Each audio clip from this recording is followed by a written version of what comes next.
নমস্কার বন্ধুরা, আজ নিয়ে এসেছি তিতর ডালের রেসিপি। তিতর ডাল আপনারাও হয়তো বাড়িতে বানিয়েছেন, কিন্তু আমি বাড়িতে কিভাবে বানাই সেটাই আপনাদের সাথে আজ শেয়ার করব।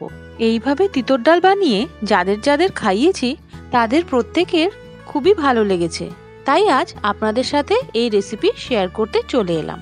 আপনারাও একবার বাড়িতে এইভাবে তিতর ডাল বানিয়ে দেখুন, স্বাদ খুবই ভালো লাগবে।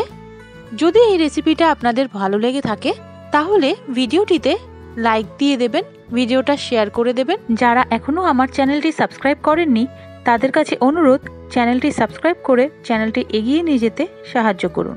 যারা আমার চ্যানেল সাবস্ক্রাইব করে আমার পাশে রয়েছেন তাদের অসংখ্য ধন্যবাদ। গ্যাসে কড়াই বসিয়ে দিয়ে দেব সর্ষের তেল।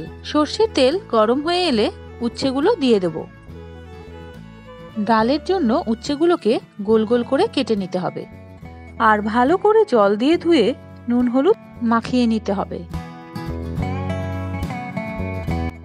উচ্ছে খুব বেশি ভাজার প্রয়োজন নেই, এরকম হালকা ব্রাউন হয়ে এলেই নামিয়ে নেব। 1 কাপ মুগ ডাল নিয়ে নিলাম। এবার ডালটা একবার জল দিয়ে ভালো করে ধুয়ে জল ফেলে দেবো। দেখুন আমি এখানে একবার জল দিয়ে ধুয়ে নিয়েছি। এখন প্রেসার কুকার নিয়ে তার মধ্যে ডালটাকে নিয়ে নেব, আর পরিমাণ মতো দিয়ে দেবো জল। মুগ ডাল ভেজে দিলে তিতর ডালের টেস্ট অন্যরকম হয়ে যায়, তাই কাঁচা মুগ ডালই তিতর ডালে ব্যবহার করা সবচেয়ে ভালো। মুগ ডাল দিয়েই তিতর ডাল সবচেয়ে ভালো হয়। অন্যান্য ডাল দিয়েও করা যায়, যেমন মটর ডাল বা মুসুর ডাল দিয়েও অনেক সময় তিতর ডাল করা যায়, কিন্তু মুগ ডাল দিয়ে যে তিতর ডাল বানানো হয় সেটা খেতে বেশি স্বাদ হয়। দেখুন চাল কুমড়োগুলোকে এরকম ডুমো ডুমো করে কেটে নিয়েছি। এবার প্রেসার কুকারের মধ্যেই ডালের সাথে চাল কুমড়োগুলোকেও দিয়ে দেবো আর একটু জল, আর একটা তেজপাতা ছিঁড়ে দিয়ে দেবো। তবে জল বুঝে দিতে হবে, কারণ চাল কুমড়ো, লাউ এগুলো সেদ্ধ হওয়ার পর এগুলোর ভেতরের জল বেরিয়ে আসে, তখন জলের পরিমাণটা অনেকটা বেড়ে যাবে। চাল কুমড়োর বদলে লাউ দিয়েও তিতর ডাল বানানো যায়, তবে চাল কুমড়ো দিয়ে বানানো তিতর ডালের স্বাদ বেশি হয়। এবার প্রেসারের মুখটা বন্ধ করে গ্যাসে বসিয়ে দেবো। সিটি ওঠার বেশ কিছুক্ষণ আগে বন্ধ করে দেবো, কারণ সিটি পড়ে গেলে হয়তো চাল কুমড়ো আর ডাল বেশি সেদ্ধ হয়ে যেতে পারে। গ্যাসে কড়াই বসিয়ে দিয়ে দেব 1 চা চামচ সর্ষের তেল। তেল গরম হয়ে এলে দিয়ে দেব 1 চা চামচ সর্ষে, 1 চা চামচ রাঁধুনি, আর হাফ চা চামচের একটু কম মেথি।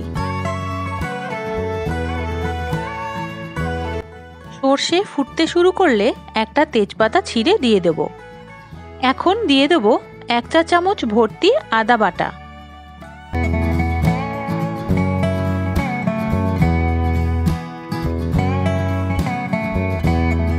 আদা তেলে হালকা নাড়াচাড়া করে নিয়ে দিয়ে দেব হাফ চা চামচ হলুদ। হলুদ যাতে পোড়া না লেগে যায় তাই দিয়ে দেব সামান্য একটু জল।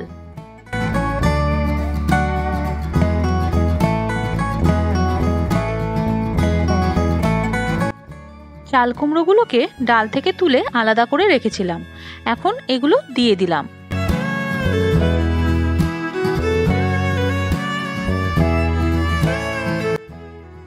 মশলার সাথে চাল কুমড়োটাকে একটু ভালো করে নেড়ে চেড়ে নেব।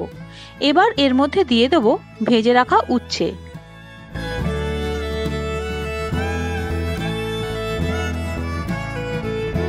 চাল কুমড়ো আর উচ্ছে মশলার সাথে ভালো করে একটু কষিয়ে নেব। এবার দিয়ে দেব পরিমাণ মতো নুন।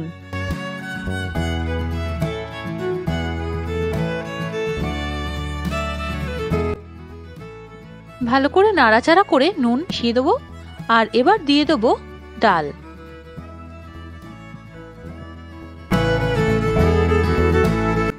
ভালো করে নাড়াচাড়া করে নিয়ে যে বাটিটায় ডাল রেখেছিলাম সেই বাটিটা ধুয়ে একটু গরম জল এর মধ্যে দিয়ে দেবো।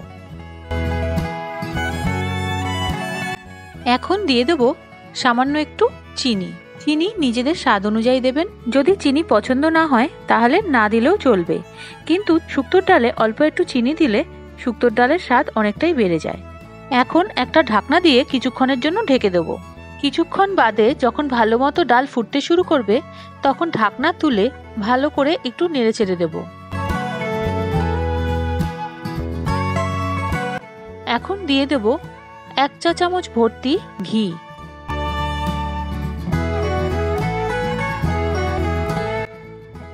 ভালো করে নেড়েচেড়ে দেবো। এবার গ্যাস বন্ধ করে দিয়ে 2টো কাঁচা লঙ্কা ডালের মধ্যে এইভাবে ঢুকিয়ে দেবো আর 10 মিনিটের জন্য ঢেকে রেখে দেবো। দেখা হচ্ছে আবার পরের ভিডিওতে। সবাই ভালো থাকবেন। ধন্যবাদ।